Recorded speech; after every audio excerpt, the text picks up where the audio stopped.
Hello everyone, as from Obeleagu, welcome to yet another awesome video about TBC.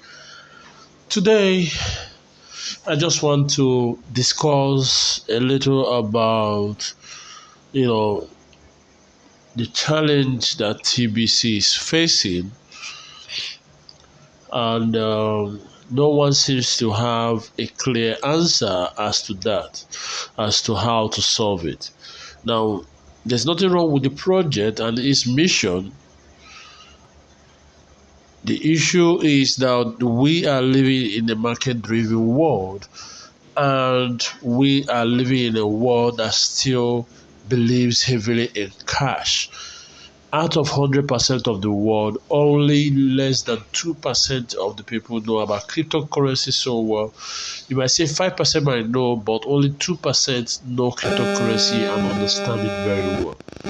Okay, so still brings the question that cash is still king anywhere you go. So the question is, how do you get cash?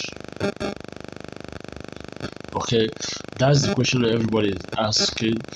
Even if a merchant decides to accept TBC 50% cash, 50% TBC, they will still have to ask the same question: where do I sell this to get cash? And who is willing to buy?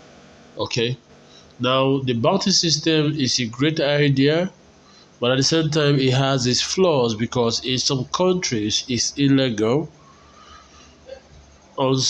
In most cases, it has a very high attrition rate because the likelihood of more people dropping is high. So those who make it on the blood of those who fail. It's as simple as that. Okay, so the question is, how do we solve liquidity issue for TBC? There was a time an exchange was mentioned before. I did a video explaining how this will be a challenge because it doesn't sound realistic enough to me. And if there is going to be such a heavy backer, this is how it's supposed to be. I said that, and at the end, we didn't have the exchange, the fiat exchange. So the question that everybody is asking, Dallos is asking, Bitcoin Randy is asking is, where does this stop? When do we get liquidity? Don't get me wrong, I'm not criticizing TBC. TBC is almost perfect.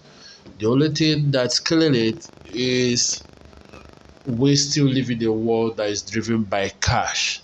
So regardless of how we do cross-border payment, I will still have to go to somebody and sell it to them to have cash in my local area. Because not every merchant accepts TBC in my location. There are a lot of projects out there. There's TSC, there's KLT. All of them have their own project, their own ideology. Some of them are not rhyme with me. Some people think they're a sham. Okay, I myself also think so in a way, because I'm passionate about TBC. So the last thing anyone needs is something that will set us backwards in terms of execution and in terms of living to, delivering a clear message of what they are about and how they are to solve this issue for TBCs. Now, I also have my own idea called TMT, which is the TBC Mart token. Now, most of you guys who have been following me know that I already have an online store which is more than 2 years now that is called the Billion Coin Mart app. I have sold physical products for 100% TBC. I have hosted, what's it called? Raffle draw, which somebody won a smartphone, the Echo smartphone. What is again? I've sold physical items, I've sold ebooks. Now I'm selling airtime and ebooks because I had some income challenge. So this platform has been in existence since. But one of the challenges it has is that its members cannot spend below the price. The member of the TBC community cannot spend below the price of one Kringle. So that led to me creating TMT. Now, TMT, I won't go into full details, but TMT is designed to be spendable and to be exchangeable. So the question is, what's the way forward and how do we now solve this liquidity issue? Because I see TBC admin is keeping a silent stance when it comes to these side projects, including mine, which means that either he is looking for a viable project that will work so that TBC will now integrate with that project. I don't know, but I keep saying get results first, then you now make demands. Okay, so for TBC to have liquidity, it will have to rely on TMT. Reason being that one, you can also use it to purchase goods and services, digital products, physical products.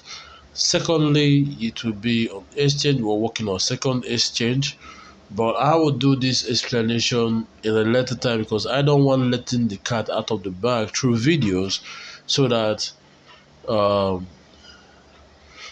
I don't, you know, overpromise and underdeliver. Okay, so I've been working on this in the background, and I think it's getting close to my announcement. But before I now announce it, I will have to run a couple of educational content like this one with you guys so that you guys understand how these things work. Okay, so guys, my next video I'm probably going to talk about exchanges, how they work, how liquidity is provided, how I've already done how demand and supply affects prices. All these are linked together. And guys, till I see you guys in my next video, thank you for watching. Remain blessed.